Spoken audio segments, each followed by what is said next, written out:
Shalom everyone, saya atas nama Helena Huru bersama rekan saya Dorce Ledo akan membuat satu video animasi tentang kitab 2 Yohanes. Yuk kita simak videonya.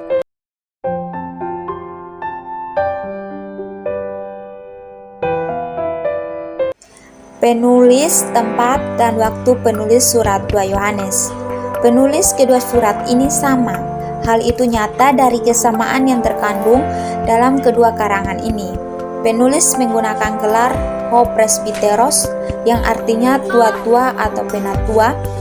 Itu tertulis di dalam 2 Yohanes pasal 1 dan 3 dan Injil Yohanes pasalnya yang pertama, yakni seseorang yang memegang jabatan khusus dalam gereja. Penatua ini adalah seorang tokoh dalam jemaat yang cukup berwibawa sehingga tanpa menyebutkan namanya, semua anggota sudah mengenal dia. Tampaknya ia adalah seseorang yang memelihara tradisi sehingga ia sangat dihormati di dalam jemaat. Kosakata dan beberapa istilah dalam surat ini sama dengan yang digemari oleh penulis surat 1 Yohanes. Itu bisa dibaca dalam surat 2 Yohanes pasalnya yang kelima, 6, 7, dan 9 dan juga dalam surat 1 Yohanes pasal 2 ayat 7 dan 24.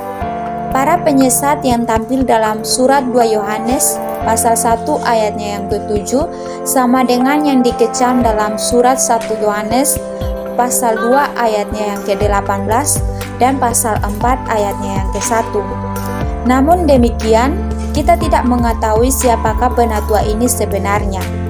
Orang-orang yang menerima Injil Yohanes dan surat 1 Yohanes tentu saja akan condong mengatakan bahwa surat 2 Yohanes dan 3 Yohanes ditulis juga oleh Yohanes sang Rasul. Akan tetapi, Hieronymus pada tahun 400 Masehi menyatakan bahwa penulis kedua surat ini lain dari Injil Yohanes dan surat 1 Yohanes.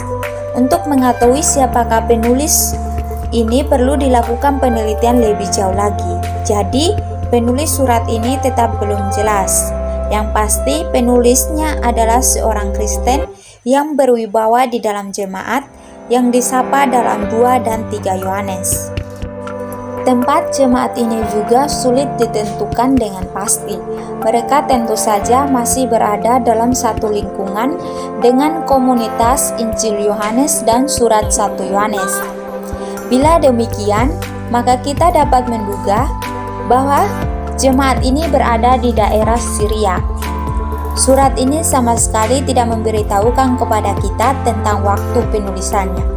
Oleh karena itu, sulit bagi kita untuk menentukan waktu yang tepat. Namun, mengingat kesamaan antara surat 1 Yohanes dengan surat 2 dan 3 Yohanes, maka kita menduga bahwa surat ini kemungkinan ditulis pada tahun 100 hingga 110 Masehi. Keadaan atau konteks jemaat pada saat kitab 2 Yohanes ditulis. Keadaan jemaat pada waktu itu sedang diganggu oleh pengajar-pengajar sesat yang tidak mengakui Yesus Kristus sudah datang ke dunia sebagai Tuhan dan Juru Selamat manusia. Para penyesat itu berusaha menarik orang-orang Kristen untuk mengikuti ajarannya. Tetapi Rasul Yohanes segera mencegahnya dengan ajaran-ajaran firman Allah.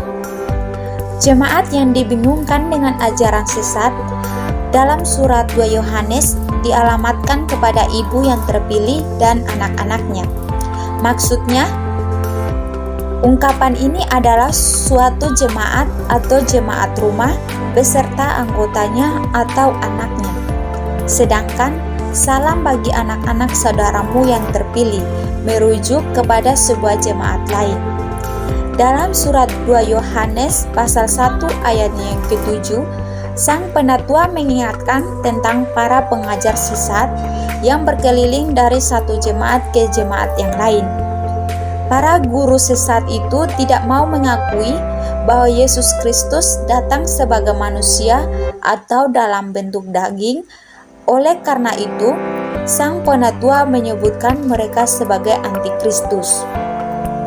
Keadaan ini tentu membingungkan bagi jemaat. Menurut surat 1 Yohanes pasal 4 ayatnya yang kedua, para guru sesat ini menolak makna inkarnasi, yaitu kedatangan Yesus sebagai manusia. Mereka juga menolak kesatuan antara Yesus dan Kristus, serta menolak makna sakramen.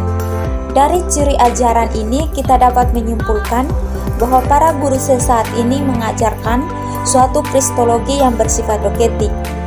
Sang Penatua mengasihi jemaat itu dan senang atas keadaan mereka, walaupun hanya sebagian dari jemaat itu yang hidup dalam kebenaran.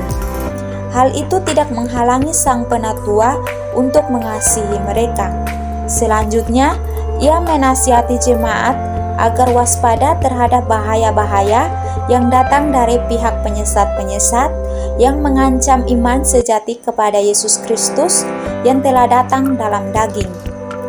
Para penyesat itu berkeliling di mana-mana, namun tidak boleh diterima karena akan membahayakan iman mereka.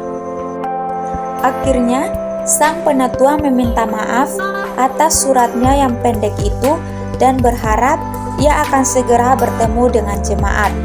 Ia juga menyampaikan salam dari jemaat di mana ia tinggal. Itu tertulis di dalam surat 2 Yohanes pasalnya yang ke-12 dan yang ke-13.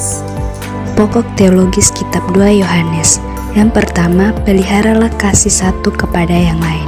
Sang Penatua menasihati jemaatnya agar mereka melihara kasih antara yang satu dengan yang lainnya, sebagaimana ia telah mengajarkan kepada mereka sejak semula dalam rangka menghadapi para pengejar sesat yang berkeliling. Sang Penatua berharap bahwa dengan mendorong jemaat untuk saling mengasihi, mereka dapat diikat dalam satu persekutuan yang kokoh yang dapat menahan ajaran yang menyesatkan itu. Yang kedua, kewaspadaan menghadapi para penyesat.